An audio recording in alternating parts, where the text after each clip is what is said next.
इस जादूगर क्लास में आपका स्वागत है।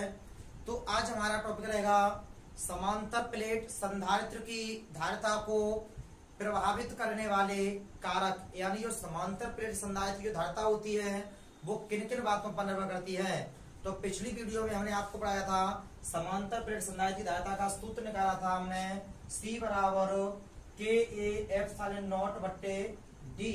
तो यहाँ से जो धारिता होगी आपकी तीन बातों पर निर्भर करेगी, यानी परावैद्युतांक पर, क्षेत्रफल पर और प्लेटों के बीच की दूरी पर।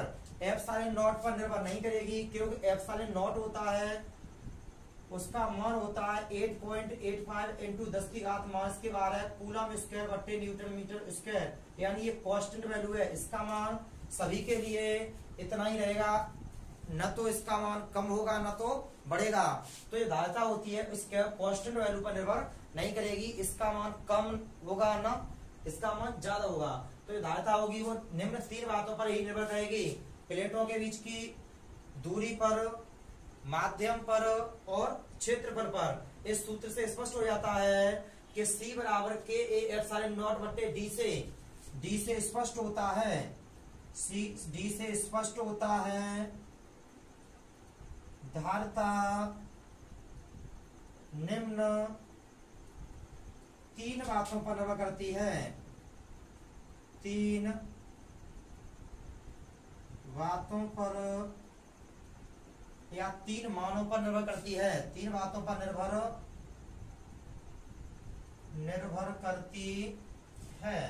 नंबर 1 क्षेत्रफल पर, यानी यहां से देखो जो धारिता है वो क्षेत्रफल के कैसी है, समानुपाती, यानी धारिता क्षेत्रफल के समानुपाती होती है। और जब समानुपाती होगी तो अर्थात C/A, यानी ये प्लेटों के बीच यदि प्लेटों का क्षेत्रफल बढ़ा दिया जाए तो धारिता का मान भी बढ़ जाएगा।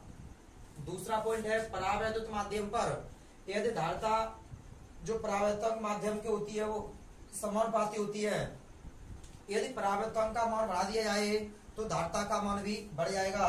तीसरा पॉइंट है प्लेटों के बीच की दूरी पर, यानी कि धारिता है वो प्लेटों के बीच की दूरी की कैसे है, व्युत्क्रमानुपाती है। धारिता प्लेटों के बीच की दूरी के व्युत्क्रमानुपाती होती है, अर्थात C/1/D।